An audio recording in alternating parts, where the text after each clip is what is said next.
Hey everybody, welcome back to another episode of the Old Ladies Long Box, where I take a bad figure and make it good, or take a good figure and make it better. So today I have another unboxing for you. I'm going to unbox the Dota starter set.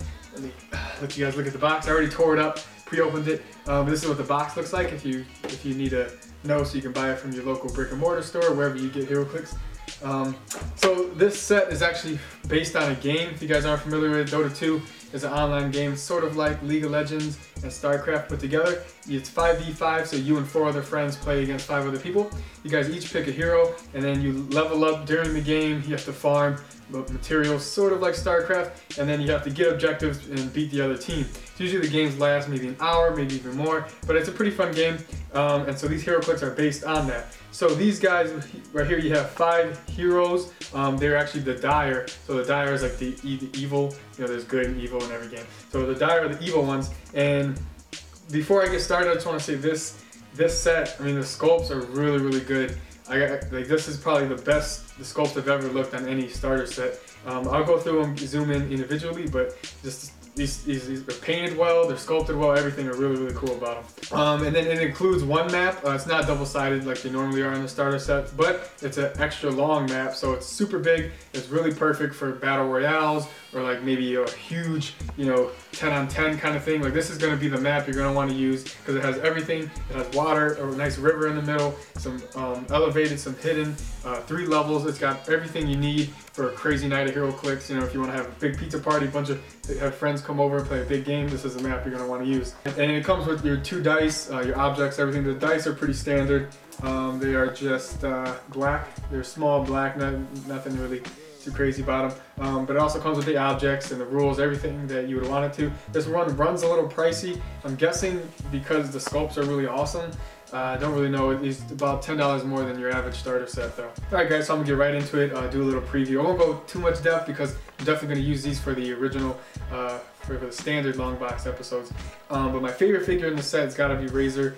Her sculpt is really awesome, the color blue is perfect. And the reason why I like her is because of her power. She has Pulse Wave as her trait, so her whole dial she has Pulse Wave, and her Pulse Wave doesn't hit friendly characters. So she can pulse wave the whole game, and you don't have to worry about your friendly characters, which is going to be really good because this set, like I said, you know, the game requires you to work as a team. The set works perfectly as a team.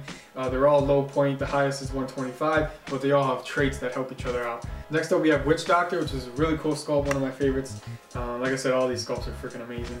But this guy has a really cool power laid out on his dial called Voodoo Regeneration, and pretty much it means is he can regenerate, and however many he regenerates, adjacent friendly characters also heal that much. So if you roll a 4, you heal 2, all adjacent friendly characters are healing 2 as well. So I mean, that's freaking amazing. A team heal. Like I said, these figures work well together. It's amazing. Alright, so next we have Lich, and he has a really cool attack power. His attack power lets him attack as if he had 4 targets, so he has 5 range, and he could shoot 4 people.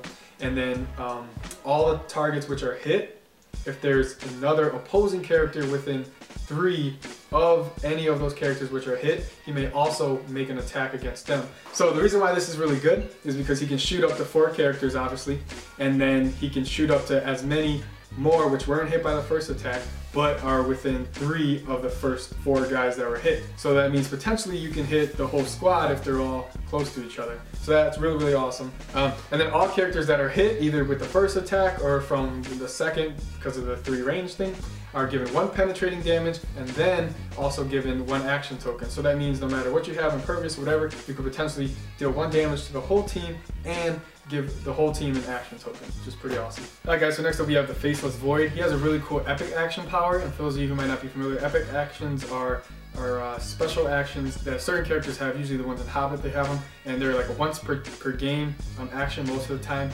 and you can only use them if you're playing in a 400 point or higher game. So this guy, if you guys aren't familiar with the Dota game, Faceless Void is this character that can freeze time and do all this stuff. So to transpose that into Heroclix, they give him this power called the Chronosphere. And so how they did that is once per game, he can give all opposing characters up to 4 squares 2 action tokens. So they don't take pushing damage from him, but pretty much what that does is that stops them. Now they can't move, he stops time, and he also takes away his own action token. So that epic action does count as the action for that turn, so he can't do anything else after, but he clears, so it'd be awesome to use if you're you're already actioned out if you have 2 action tokens, whatever. So you can clear yourself and then freeze the whole board at least 4 squares away from you and stop time. Alright, so next up we have the big beautiful Tidehunter. This guy is awesome. I mean, he's painted really well. He just looks sweet. He's got like a big fish in his other hand. So Tidehunter has this really cool power called Ravage, where he can use Incapacitate, but except he targets all characters within 4 squares away from him that are on the same elevation. Tidehunter has this really cool power called Ravage, where he takes a double power action to use Incapacitate against all opposing characters within 4 squares and on the same terrain level as him. And then he also makes the characters ignore any kind of pushing damage. So even if you had Indom or Willpower, he still makes you take the pushing damage if he gives you the second token. Alright guys, so that's the Dota starter set. I hope you guys liked it. I hope you guys like the sculpts as much as I do. This set runs about from $35 to $40. If you guys are wondering, it's definitely a good buy. The map is awesome. It's a great party map, and the figures look cool and they work really well together. But anyways, thanks for watching. Leave a comment, a like. Definitely subscribe to our channel. We got more Heroclix video. We got some Pokemon stuff, some Magic stuff, just some general nerd news kind of stuff too. So, oh, and before I go, please go ahead and leave a comment on some figures that you'd like me to take a look at. Definitely look at the comments, and I'll definitely make a video and show you how to use those figures. But anyways, that's it for this episode. So thanks for watching, guys. See ya.